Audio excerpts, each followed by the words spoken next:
Ya Nabi, salam alaika. Ya Rasul, salam alaika.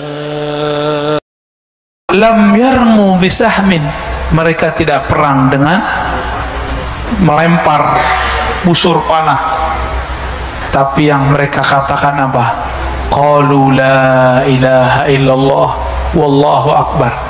Senjata mereka zikrullah, la ilaha illallah wallahu akbar. Fayaskut ahadu janibaih, lalu salah satu dari masing-masingnya jatuh, ya. Illa an qala alladhi fil bahri thumma yaqulu tsani la ilaha illallah akbar. Jadi ini perperangannya nanti betul-betul manual. Perperangannya betul-betul manual. Ketika turun Nabi Isa, ternyata Dajjal ini sudah tahu nasib dia nanti. Yang akan menebas lehernya itu Nabi Isa. Makanya Nabi Isa di waktu beliau masih hidup di zaman Bani Israel, umur 33 tahun lebih beberapa bulan, beliau kemudian dikhianati oleh salah satu muridnya sendiri yang nyamar jadi pengikutnya, namanya Yudas Iskariot. Ternyata Yudas Iskariot itu adalah samaran dari Samiri. Samiri ini nggak tahu kemana hilang. Dia mengira Nabi Isa sudah mati, tapi dengan ada kajian-kajian begini muncul Nabi Muhammad mengabarkan Isa belum mati. Kagetlah dia, muncul ketakutan lagi.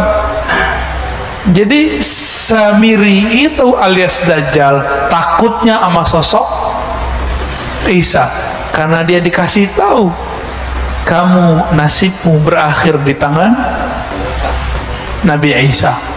Jadi nanti setiap kali ketemu Nabi Isa, terlihat jauh saja itu Dajjal langsung pergi. Apa kata orang sini? Jiper apa? Oh, Nabi Isa dikabur dia, Pak. Disebutkan di hadis, dia meleleh seperti garam. Garam kepanasan meleleh. Maksudnya ketakutan. Jadi Dajjal tuh nggak pernah takut kecuali Nabi Isa.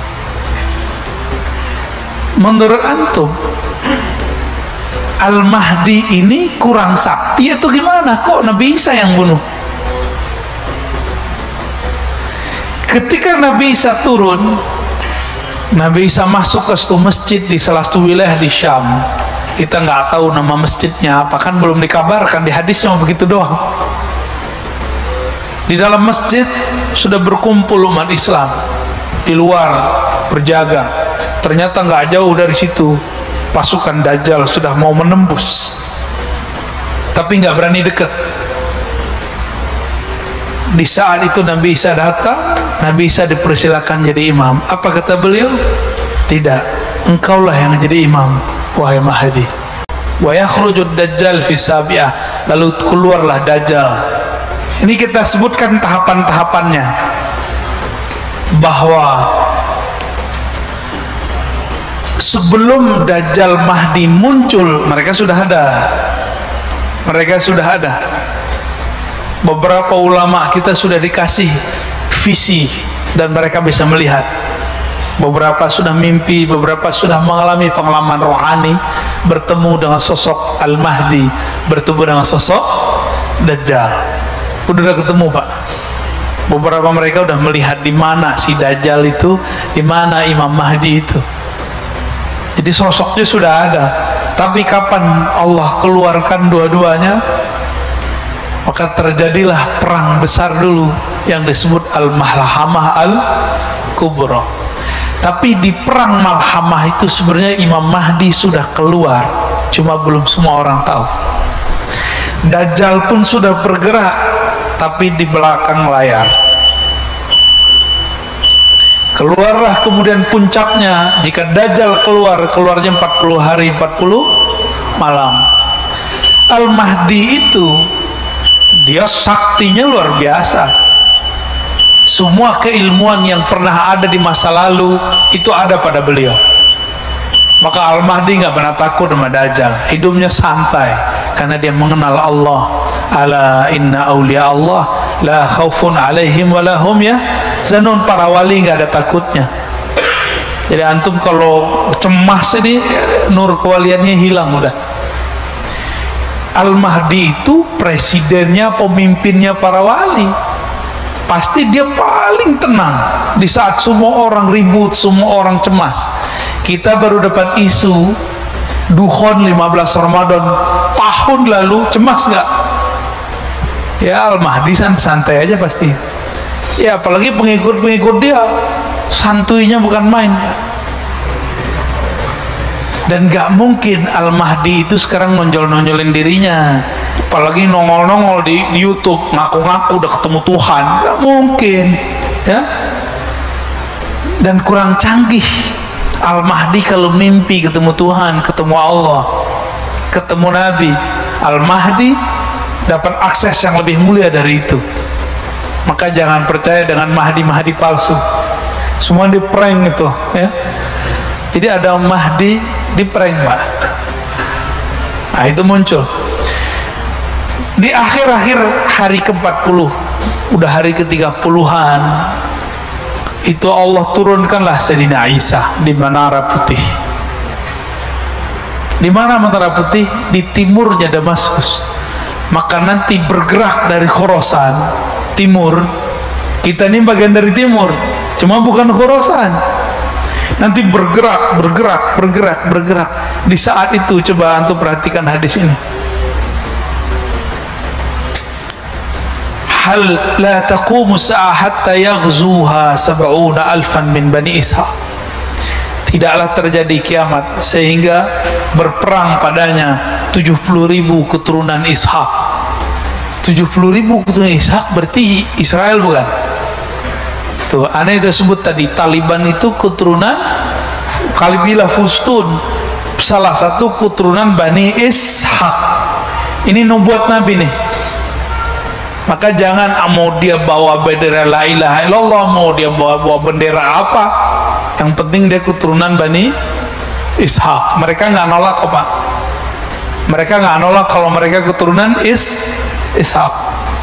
Fa idza ja'uha nazalu, jika mereka datang, nazalu, mereka menempati atau turun, falam yuqatilu bisilah, mereka tidak berperang dengan alat-alat senjata, walam yarmu bisahmin, di saat itu mereka tidak berperang menggunakan panah. Berarti olahraga akhir zaman apa dong? Tidak berperang dengan panah. Walam yarmu bisamin, saya suka panahan walaupun susah kenanya. Ini Fajar nih menyaksikan kalau saya main panahan, dari 10 yang kena atau doang. Pas baca hadis ini alhamdulillah. Kenapa? Lam yarmu bisahmin, mereka tidak perang dengan melempar busur panah, tapi yang mereka katakan apa? Qalu la ilaha illallah wallahu akbar. Senjata mereka zikrullah, la ilaha illallah wallahu akbar. Fayaskut ahadu janibaih, lalu salah satu dari masing-masingnya jatuh ya. Illa an qala alladhi fil bahri thumma yaqulu tsanih la ilaha illallah akbar. Jadi ini perperangannya nanti betul-betul manual. Perperangannya betul-betul manual. Ketika turun Nabi Isa, ternyata Dajjal ini sudah tahu nasib dia nanti. Yang akan menebas lehernya itu Nabi Isa. Makanya Nabi Isa di waktu beliau masih hidup di zaman Bani Israel, umur 33 tahun lebih beberapa bulan, beliau kemudian dikhianati oleh salah satu muridnya sendiri yang nyamar jadi pengikutnya, namanya Yudas Iskariot. Ternyata Yudas Iskariot itu adalah samaran dari Samiri. Samiri ini nggak tahu kemana hilang. Dia mengira Nabi Isa sudah mati. Tapi dengan ada kajian-kajian begini, muncul Nabi Muhammad mengabarkan Isa belum mati. Kagetlah dia, muncul ketakutan lagi. Jadi Samiri itu alias Dajjal takutnya sama sosok Isa, karena dia dikasih tahu, kamu nasibmu berakhir di tangan Nabi Isa. Jadi nanti setiap kali ketemu Nabi Isa, terlihat jauh saja, itu Dajjal langsung pergi. Apa kata orang sini? Jiper apa? Oh, Nabi Isa dikabur deh Pak. Disebutkan di hadis, dia meleleh seperti garam. Garam kepanasan meleleh. Maksudnya ketakutan. Jadi Dajjal tuh nggak pernah takut kecuali Nabi Isa. Menurut antum, Al-Mahdi ini kurang sakti atau gimana? Kok Nabi Isa yang bunuh? Ketika Nabi Isa turun, Nabi Isa masuk ke satu masjid di salah satu wilayah di Syam. Kita nggak tahu nama masjidnya apa, kan belum dikabarkan, di hadisnya begitu doang. Di dalam masjid sudah berkumpul umat Islam, di luar berjaga. Ternyata nggak jauh dari situ pasukan Dajjal sudah mau menembus, tapi nggak berani dekat. Di saat itu Nabi Isa datang. Nabi Isa dipersilakan jadi imam. Apa kata beliau? Tidak, engkaulah yang jadi imam, wahai Mahdi. Coba bayangin, wali dari Nabi Muhammad, keturunan Nabi Muhammad, jadi imam di belakangnya Nabi Isa. Kok bisa?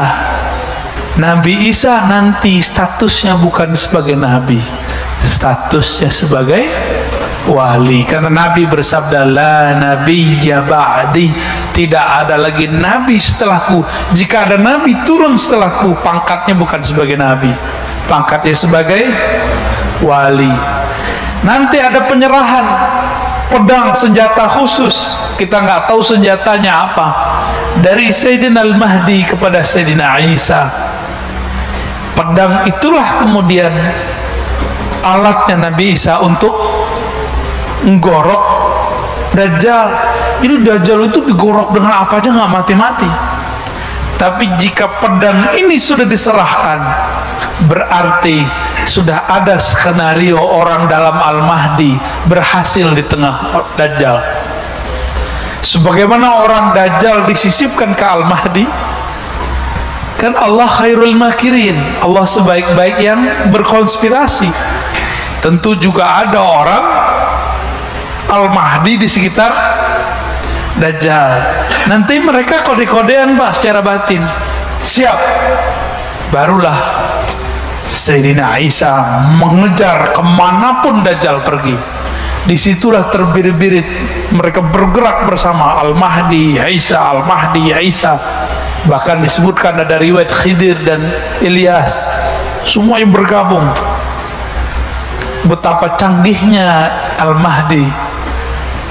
Penasehatnya adalah seorang nabi, Nabi Isa. Penasehatnya Nabi Khidir, Nabi Ilyas. Dia wali, penasehatnya nabi.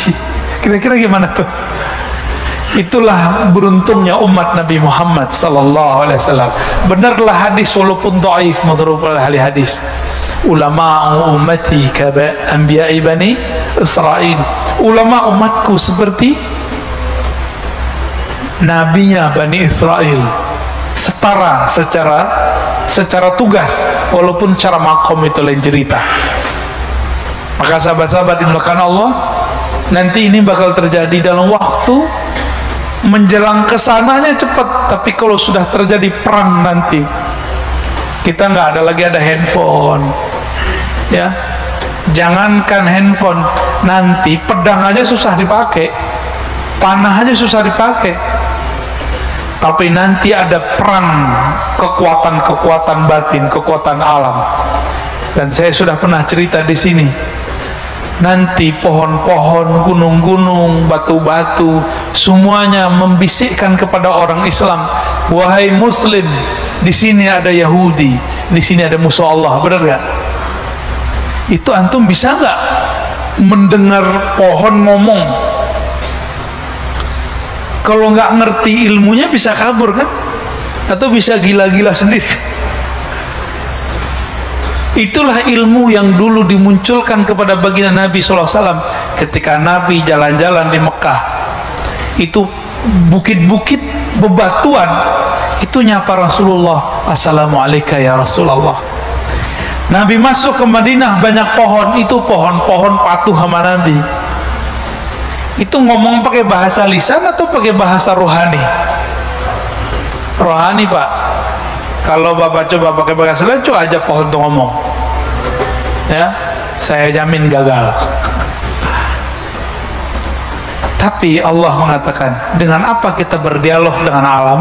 Nah, ini kata kunci. Tidaklah ada sesuatu, wa in min syai', tidaklah ada sesuatu kecuali yusabbih, bertasbih. Sabbahalillahi ma fis samawati wal ard, bertasbih apa yang di langit dan apa yang di bumi. Maka belajarlah mentasbihkan badan kita, mentasbihkan batin kita, maka nanti kita akan bisa berdialog dengan bahasa-bahasa tasbih alam semesta. Baru bisa ngerti, Pak, nanti mereka ngomong apa. Maka nanti walaupun kelompok Al-Mahdi ini sedikit, tapi tentaranya itu alam. Air berbicara, pohon berbicara, batu berbicara, kecuali ada satu pohon namanya Al-Gharqad yang sekarang sudah ditumbuhin mereka, ya. Barangkali itu ada yang mau didiskusikan. Wah, pasti Pak Mirwan nih, langganan tetap.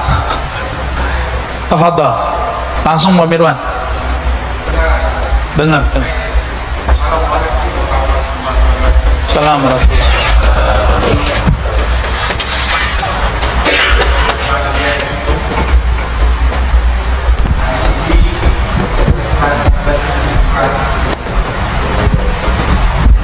Ya, pengajian kita ini udah mulai diakui di tempat lain. Udah banyak. Mudah-mudahan ini terus kita galang supaya MRBJ ini juga dikenal orang di luar, bukan hanya di Bintaro saja. Tadi Ustaz katakan bahwa perbankan itu tidaklah semuanya haram.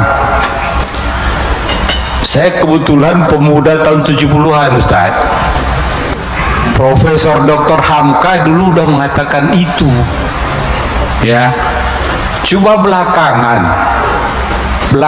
setelah banyaknya yang datang dari Arab Saudi, penceramah-penceramah kita itu yang menyatakan bank itu haram.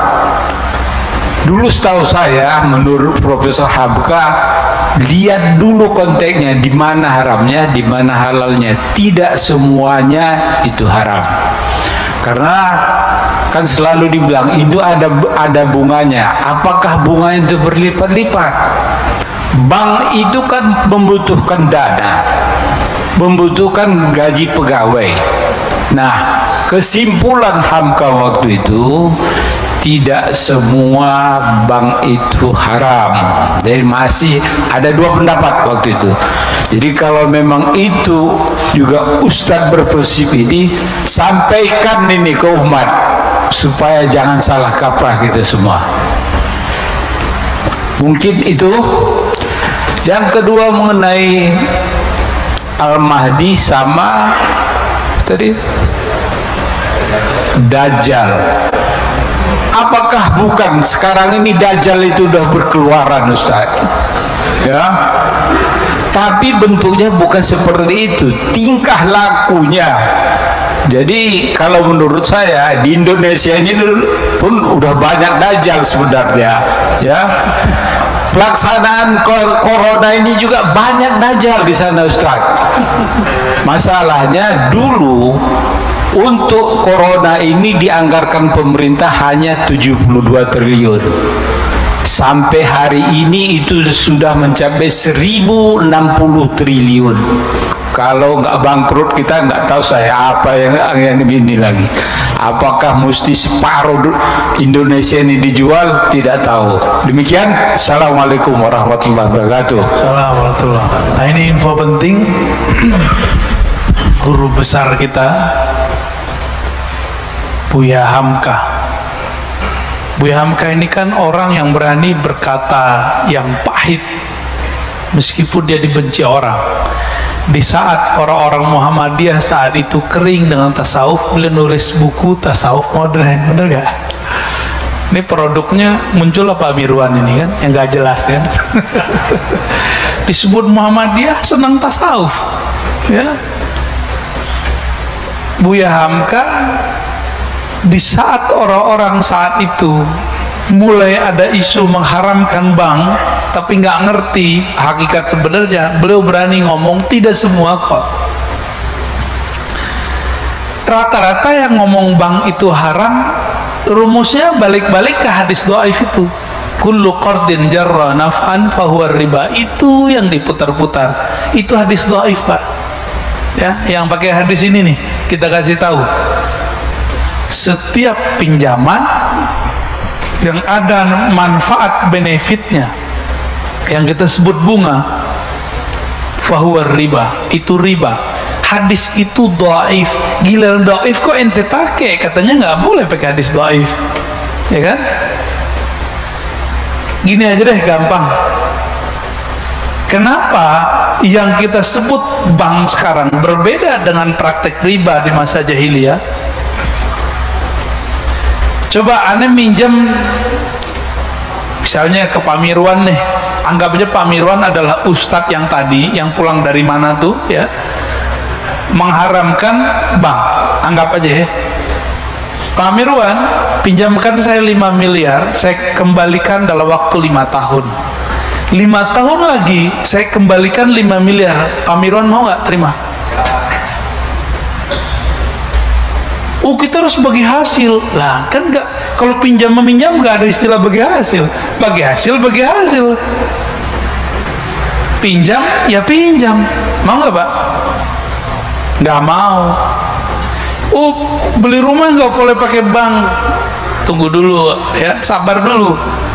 Antum beli rumah sekarang nih, kalau cash misalnya 1 M, kalau kredit di total misalnya 10 tahun jadinya 1,5 misal nih. Coba saya pinjam duit antum sekarang yang 1 M itu, 10 tahun lagi saya balikin 1 M juga, mau nggak? Oh, rumah aja naik kan, gitu kan ngomongnya. Itu riba bukan? Kan ada tambahan. Maka ada satu kejadian yang terjadi di zaman sekarang, nggak ada di zaman Nabi. Pertama, uang kertas ataupun uang digital. Uang kertas sudah lewat lah Pak, ini bakal hilang nih. Nanti uang digital. Sekarang orang takut nggak bawa handphone karena di situ ada ya e-bank, e-banking. Benar ya?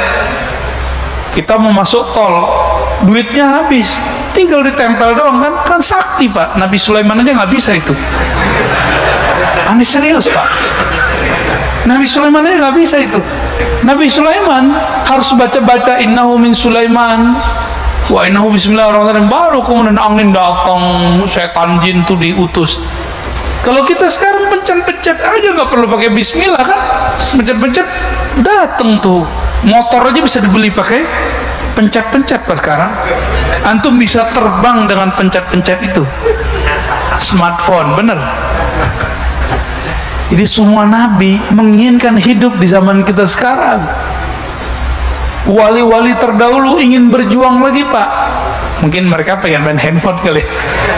Oh enggak, ini kita candain aja Pak. Wali-wali itu kalau ketemu mereka lebih banyak senyum-senyumnya daripada antum mukanya serius mulu kan. Serius belum tentu juga selamat akhir zaman.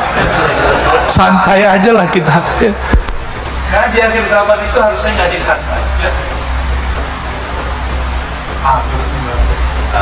Ini nyuruh berhenti kali ya.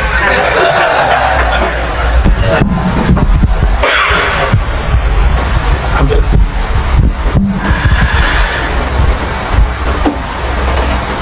Maka ulama kita mengenai bank itu terpecah dua. Mayoritas mereka tidak mengharapkan bank. Maka bank yang tadinya bersumber dari Yahudi di Jerman, katanya kan begitu, itu diislamisasikan, muncullah bank syariah meskipun belum betul-betul syar'i. Karena banyak orang syar'i itu bagi dia kalau menguntungkan, kalau nggak menguntungkan nggak disebut syar'i. Enak amat. Ya, jadi banyak sekarang gerakan atau masyarakat apa istilahnya anti riba, tapi intinya adalah orang patah hati sama bank, yang melarikan diri dari bank, yang gagal, yang mungkin dulu pernah merasa dirugikan oleh ini, gampang dimasukin Pak sistem, maka kemudian muncul peminjam baru, orang-orang kaya di situ secara manual meminjamkan. Dia kan lupa duit yang dia pinjamkan itu produk bank, benar gak? Dan ada sahabat kita cerita, ini lucu, di satu kota di Jawa Barat, dia pernah menjadi murid salah satu ustadz yang sekarang mengharamkan bank itu secara membabi buta.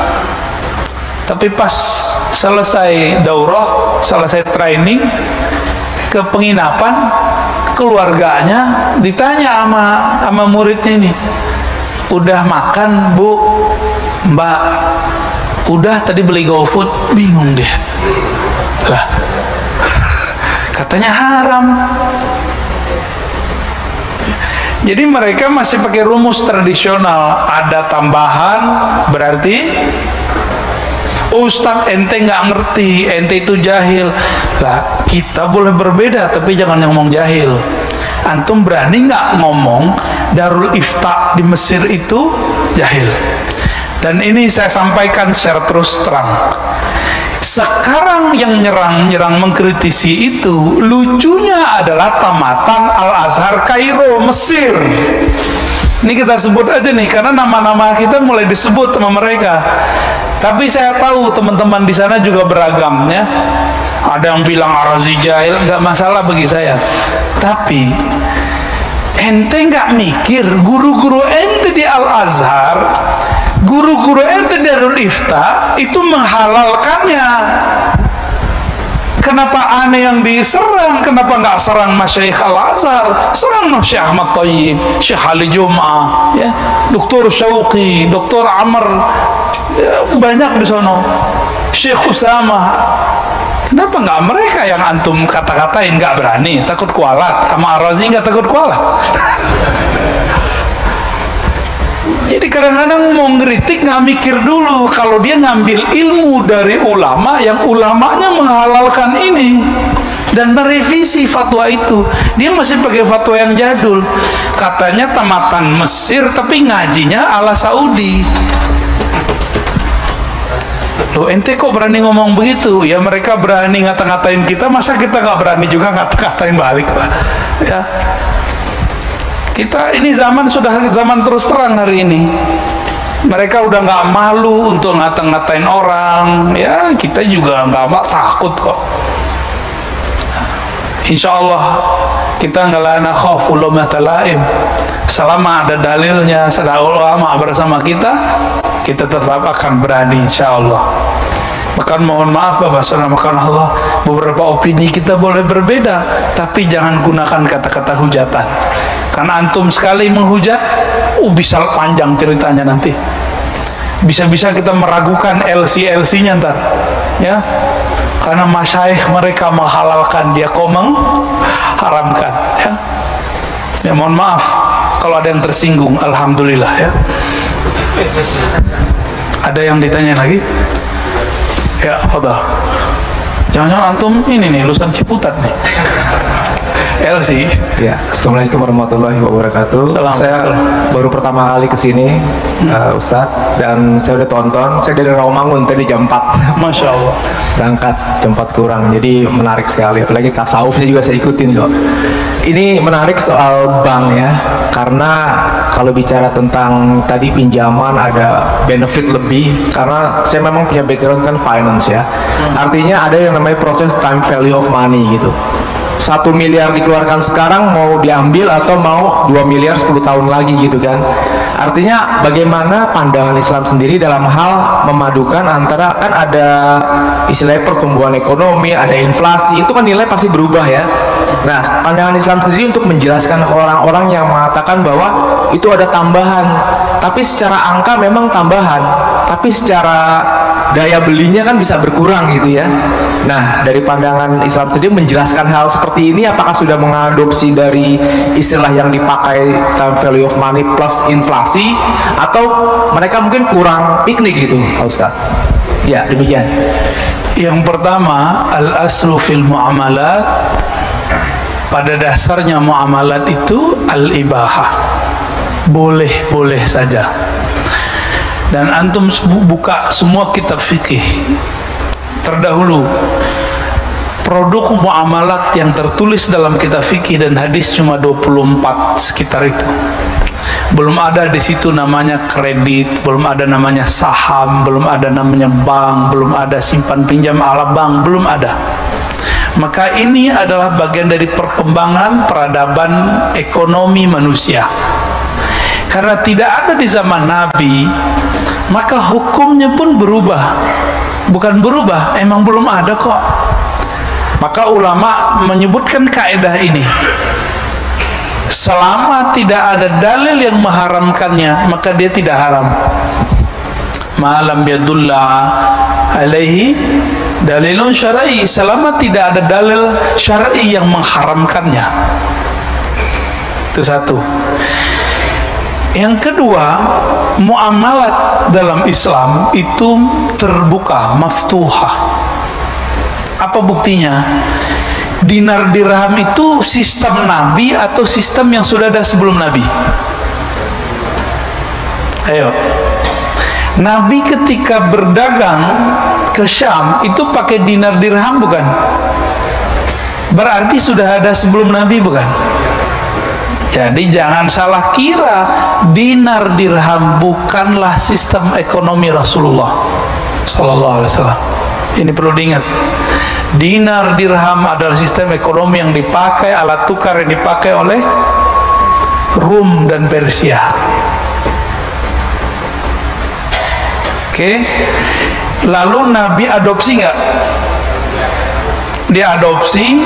Dan ternyata secara inflasi, karena dinar itu emas, dia aman dari inflasi, bener. Inflasinya nggak begitu. Jatuhnya emas, naiknya emas kan kemarin sempat naik ya, waktu kita awal corona sempat naik.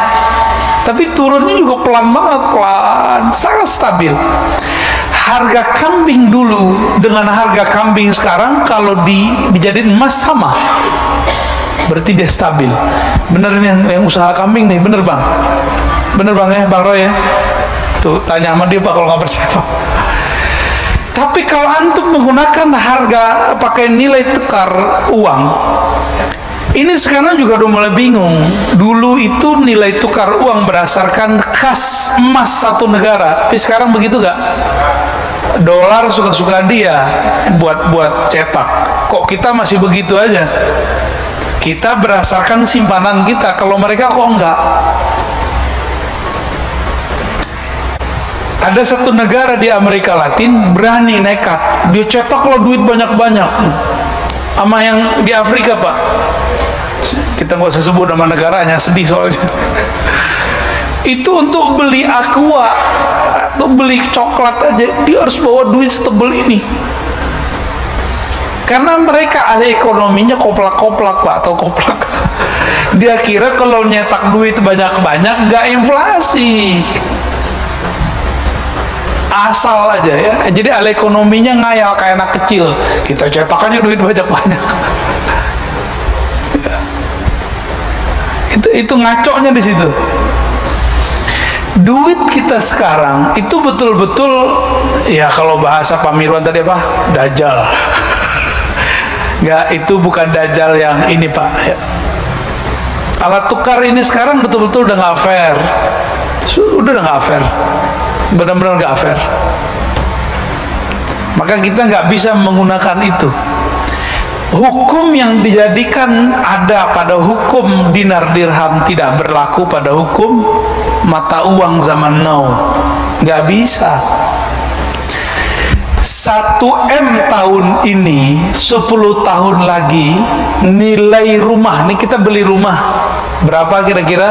Anggaplah 2M. Kalau diemaskan sama nggak? 10 tahun lagi nilai emasnya segitu, tapi harga duitnya, nilai angkanya naik. Riba nggak? Oh, kita Islami, nggak boleh ada riba. Jadi beli rumahnya kredit, duitnya harus sama dengan nggak kredit. Enak amat. Ya. Teman-teman yang melakukan Allah, kredit itu nggak ada transaksinya di bahasa nama Nabi. Ada nggak transaksi itu di zaman Nabi? Nggak ada. Maka hukumnya tidak ada di kitab fikih. Baru di kitab fikih kontemporer adanya. Bank tidak ada dalam kitab fikih. Maka antum mau cari di kitab mana aja nggak ketemu. Baru belakangan Wabah Zuhaili, Yusuf Al-Qaradawi, ulama itu aja udah berbeda-beda dengan ulama Al-Azhar. Jadi di sono juga udah beda Pak. Antum bilang Saudi mengharamkan bank, ya salam. Saudi itu duit minyaknya taruh di bank Amerika, di bank Swiss. Bunga-bunganya dijadiin bangun sekitar Masjidil Haram Mekah, dijadiin dikirim CSR-nya untuk beasiswa yang tadi mengharamkan bank itu. Nggak percaya cek sendirilah ya. Itu mah cuma batuk-batuknya mereka doang, tai-tainya minyak itu. Nggak nyadar mereka mengharamkan sesuatu yang mereka makan. Ya, yaudah, mutu bi ghaizikum. Itu jangan diterjemahkan secara harfiah ya. Gimana, cukup atau masih ada? Oke, tadi di belakang pertama ya. Ada yang sesuai tema nggak? Sesuai tema Malhamah Al-Kubra. Jangan bahas bank lagi, saya nggak mau tanggapin lagi. Bismillahirrahmanirrahim. Assalamualaikum warahmatullahi wabarakatuh. Pak Ardit bukan? Iya, Ustaz. Bercadar Pak. Ya. Zaman now. Ya. Pak Ustaz, pertanyaannya terkait langsung dengan Malhamah Al-Kubra tadi. Iya, bagus. Karena tadi disampaikan bagaimana pemahaman tentang adanya siap berbeda. Pemahaman siap berbeda ini itu sekarang itu apakah menjadi siap berseberangan?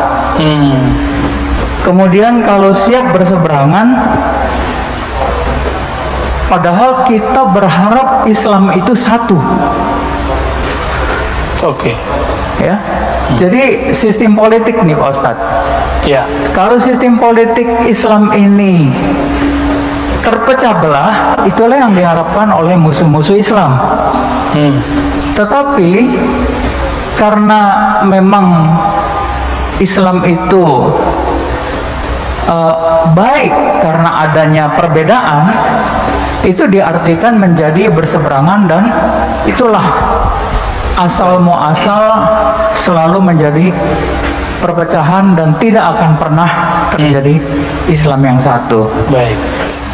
Bagaimana ini Ustaz? Assalamualaikum warahmatullahi wabarakatuh. Assalamualaikum. Perpecahan di tengah umat akhir zaman bukanlah keinginan musuh, tapi itu adalah takdir dari Allah Subhanahu wa taala kepada setiap umat. Tafarraqat ahlul kitab atau tafarraqat al-yahud wan nasara telah terpecah Yahudi dan Nasrani kepada Isnain wa Sab'in, 72 firqah.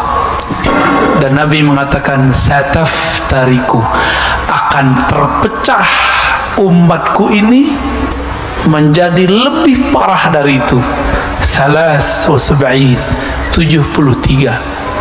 Di hadis itu Bukhari, hadis Imam Abu Daud dan Tirmizi.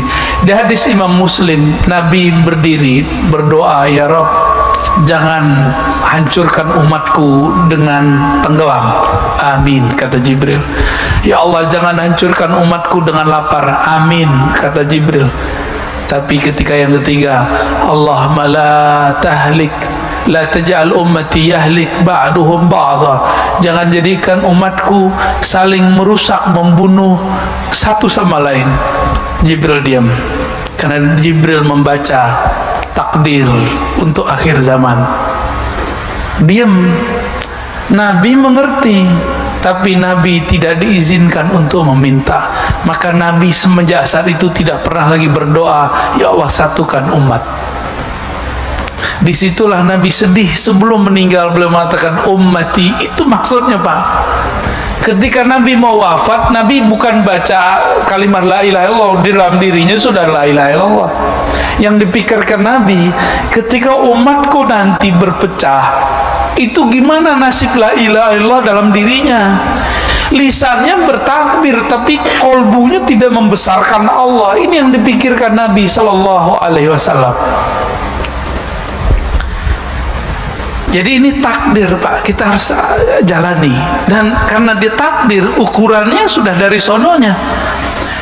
Kita sudah dari zaman kapan? Zaman bahala untuk mengislah. Islah para da'i nggak berhasil. Yang paling susah diislah bukan umat, da'inya, ustadznya. Serius Pak. Masih seger 2018-19, masih seger. Banyak kawan-kawan kita udah nggak mau lagi sholat Jumat di masjid perkantoran. Kenapa? Isinya hujan menghujat Ustaz. Itu kawan-kawan kita udah ngomong gitu, udah capek mereka. Nanti bakal begitu lagi, ya salah. Mungkin lebih parah, ya. Jadi Islam itu emang takdirnya begini Pak. Umat Islam ditakdirkan berpecah sebagaimana umat Yahudi dan Nasrani. Karena umat Islam lebih banyak dari Yahudi dan Nasrani, perpecahannya berlipat-lipat melebihi mereka. Ini udah rumus. Maka dari awal saya selalu mengkampanyekan, ayo siap berbeda, siap berseberangan. Dulu Sayyidina Ali perang sama Sayyidina Muawiyah. Bahkan istri Rasulullah Sayyidatuna Aisyah perang dengan Sayyidina Ali. Dulu ada blok Umar, ada blok Ali. Mereka nggak ketemu Pak. Di mana ada Umar, di situ nggak ada Ali. Sebelum itu sudah ada blok Umar dan Khalid. Khalid ibnul Walid. Biasa itu, beda itu. Jangan dikira di zaman Nabi nggak ada perselisihan. Ada, cuma karena irigasi air. Mereka perang gitu, bukan perang-perang gimana ya. Jadi Nabi itu menghabiskan perbedaan-perbedaan sukuisme. Kalau sekarang ya ideologi kan. Tapi ideologi sudah nggak laku Pak sekarang. Ini saya mau konfirmasi sekalian, karena banyak yang nuduh saya komunis juga. Ya salam, Ar-Razi komunis dari mana ceritanya tuh? Ya, antum kurang waras namanya itu. Saya itu nggak percaya pergerakan komunis itu bisa bangkit. Itu keyakinan saya. Kenapa? Karena sudah di-cut oleh TAP MPR dan undang-undang. Cuma pemikirannya mungkin masih ada. Kita saksi Pak, dulu 2013 anak-anak mahasiswa beberapa kampus nonton film-film dokumenter PKI. Versi PKI buat. Jadi kalau kita buat PKI bunuhin jenderal, mereka buat sebaliknya. Dokumenternya PKI disiksa oleh pemuda-pemuda apa dulu, Pancasila apa namanya dulu ya, Garuda apa gitu. dan sama-sama sadisnya. Dan saya tahu Pak, orang-orang yang teracuni itu saya tahu orang-orangnya. Cuma data ini kan tiba-tiba hilang. Sahabat kita salah satunya yang masuk penjara karena ada satu data dia bener, tapi data dia itu basi. Data dia bener, tapi dibasikan. Nah, itu mungkin bahasanya. Maka masuk penjara kan sahabat kita itu. Kalau antum meributkan PKI itu ada muncul ngumpul dikit bisa di-cut karena undang-undangnya sudah ada. Kalau kelompok Khawarij yang aliran S itu sama W itu Pak, yang tadi antum bilang tuh Pak Mirwan, belum ada undang-undangnya. Padahal BNPT itu sudah merekap teroris-teroris itu alirannya itu Pak.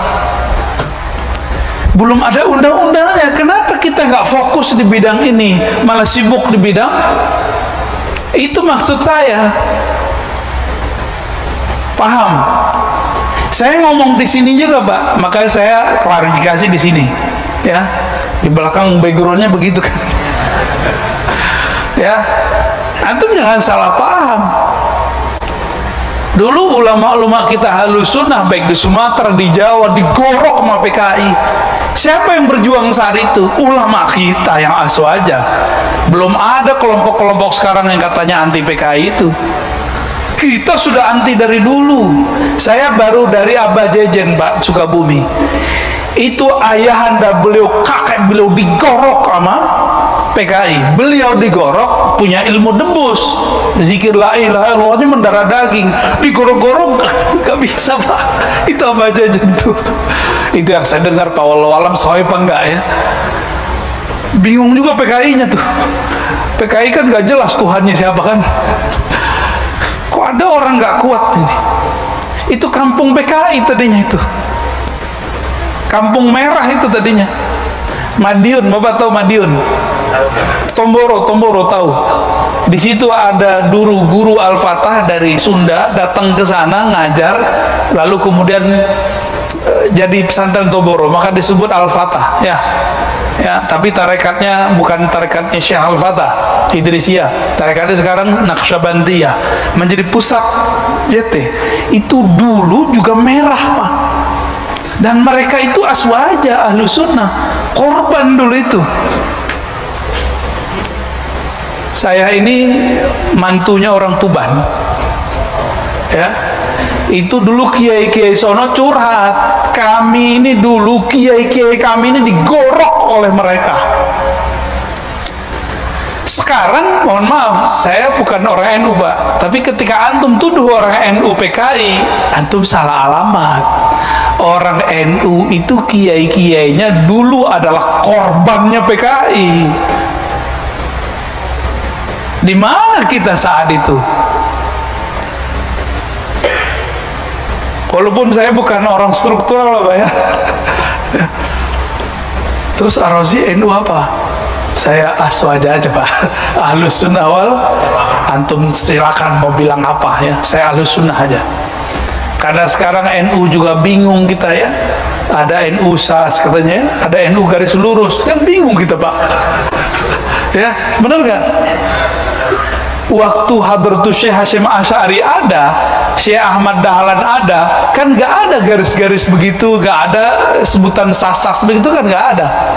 Nah, saya yang itu aja Pak, yang ikut Hadratus Syekh itu. Yang beliau mengatakan Ahlus Sunnah itu berakidah Asy'ariyah Maturidiyah, bermazhab yang 4 atau Syafi'i salah satunya, dan bertasawuf. Saya aswajanya itu. Guru saya Allah yarham Syekh Ali Mustafa Yaqub, beliau pernah jadi ketua syura NU, tapi di akhir hayatnya oleh yang sekarang ditendang. Beliau pun juga sudah nggak mau lagi, dan beliau fokus jadi muallim. Maka yang saya ambil dari ulama-ulama Ahlus Sunnah Nahdiyin adalah ilmu ta'limnya, ya, karena itu yang mahal dari mereka. Dan yang tidak ada di sebagian kiai, ada di kiai saya, ilmu berani Pak. Bener gak? Antum masih ingat memori Kiai Ali Mustafa Yaqub? Itu orang berani. Di saat orang-orang ngomong A, beliau ngomong B, nggak ada rasa takut. Nah, berani yang itu tuh turun sama kita Pak dikit, makanya agak sedikit berani Pak. Alhamdulillah ya. Jadi Pak Hardin, kita cukup menjaga persaudaraan dalam perbedaan, tidak usah mempersatukan. Jadi dalam Al-Quran kalimatnya fa'aslihu, islahlah, bukan satukan. Islah itu artinya mencari kemaslahatan, mencari titik temu, titik persamaan meskipun kita berbeda. Saya baru waktu yang lalu dipertemukan dengan Kiai Idrus ya, NUGL ya, sama Syekh Abdul Somad. Saya manggil beliau Syekh karena Habib Lutfi memberi gelar beliau Syekh, karena kalau dipanggil Ustadz kayaknya terlalu rendah ya. Saya lebih senang manggil beliau Syekh ya. Bukan berarti saya NUGL juga Pak ya. Bukan berarti jalur pergerakan saya sama juga dengan Syekh Abdul Somad. Kami siap berbeda, tapi dalam usul, dalam pokok Ahlus Sunnah kami sama. Bapak siap berbeda, ustadznya siap beda. Bapak siap nggak siap beda? Ustadznya udah siap beda, antum nggak siap beda, terus ustadznya siapa? Lo ustadz, politik kan bagian dari agama. Iya, prinsip berpolitik, tapi furu politik tidak masuk bagian dari rukun beragama ya. Maka kalau nanti ada perbedaan lagi mengenai siapa presiden masa depan, tolong jangan kaget, biasa aja. Tapi nanti jangan tanya ke aneh ya, insya Allah nggak akan dijawab. Saya nggak sibuk memikirkan siapa presiden masa depan Pak. Yang saya sibukkan bagaimana nasib umat masa depan. Siapkah kita menjadi pengikut Al-Mahdi, atau kita malah membiarkan diri kita menjadi pengikut Dajjal? Demikian kira-kira, sudah mau 6:30 ya. Semoga majelis ini diberkahi Allah. Semoga ini simbol kita mau islah. Saya yakin di antara antum ada yang nggak sepakat dengan saya masalah A, B, C, D, tapi mau duduk bersama. Ini yang kita mau. Semoga nanti majelis ini menjadi majelis, menjadi masjid, simbol pertemuan para dai. Di Pekanbaru, sahabat-sahabat kita sudah buat pertemuan dai setiap malam Jumat, kajian Sahih Bukhari. Dulu saya sudah sampaikan Pak, mungkin nggak bisa setiap malam, setiap minggu, sekali sebulan aja. Ada beberapa ustadz berdiri di depan yang semanhaj Ahlus Sunnah wal Jamaah mengkaji kitab. Kalau di sana sudah ada Bukhari, mungkin di sini Muslim kali Pak ya, atau kitab apa gitu. Kalau bisa tiap bulan lebih indah, tiap minggu lebih indah. Anak-anak muda punya pergerakan Islam, tapi anak muda kan galau ya, belum tentu, belum tahu arahnya kemana. Harus didampingi oleh ustadz-ustadz yang tidak galau. Jangan nanti ustadznya galau juga Pak, repot kita. Manhajnya nggak boleh manhaj al-galawi, manhajnya harus manhaj yang wadih, manhaj yang terang benderang, yang Nabi katakan, aku tinggalkan kamu malamnya seperti siangnya ya. Semoga nanti dilanjutkan ini obrolan kita. Nanti bakal ramai Pak, insya Allah. Kajian-kajian Ahlus Sunnah itu dirindukan. Kita buat kajian gak jauh dari sini, kajian Al-Hikam itu sudah ramai sekali. Sampai saya mikir, ini gimana caranya biar orang tetap jaga jarak. Ya masih bisa dikendalikan sampai sekarang. Cuma nggak tahu sampai kapan nanti. Bisa-bisa nanti dipindah ke sini Pak, kajian Al-Hikamnya. Siap nggak Pak tuh? Tapi ngajinya jam 12 malam. Ini jumlah antum nggak seberapa, jumlah mereka 3 kali lipatnya antum sekarang ngaji hikam, setiap jam 11:30 sampai jam 3. Dari mana-mana Pak. Begitu orang merindukan sekarang kajian-kajian kitab turas. Dan saya terima kasih kepada pengurus dengan segala macam cobaan-cobaan buat antum sudah memfasilitasi para ustadz ngaji kitab. Jadi kalau bisa tidak ada ustaz di sini kecuali ngajinya ngaji kitab. Biar nanti terasa rasa pesantren walaupun nggak pernah nyantri, ya. Insya Allah semoga kita diberkahi Allah. Allahumma aslihna, Allahumma aslih umat Muhammad. Ya Allah, kami ini umat Nabi Engkau, kekasih Engkau Muhammad. Aslihna, islahkanlah kami, islahkan, perbaikilah antara kami, antara qalbu kami. Alif baina ulama'ina, alif baina qulubil mu'minin. Ya Allah, qalbu kami ini berpecah belah, maka damaikanlah ya Allah. Qalbu kami ini galau dan risau ya Allah, maka tenangkanlah dengan nur kalimahmu, nur zikirmu. Ya Allah, kami ingin menjadi kekasihmu. Faja'alna min awliyaik, maka angkatlah kami, jadikanlah kami orang-orang yang termasuk wali-walimu, kekasih-kekasihmu. Ya Rabb, jika Engkau panjangkan umur kami, maka takdirkan kami ya Allah yang bersama di barisan Al-Imam Al-Mahdi. Jika tidak ya Allah, maka jangan Engkau panjangkan hidup kami, jadikan kami mati syahid dalam perjuangan. Jangan jadikan kami yang tertipu oleh imam palsu, Dajjal la'natullah.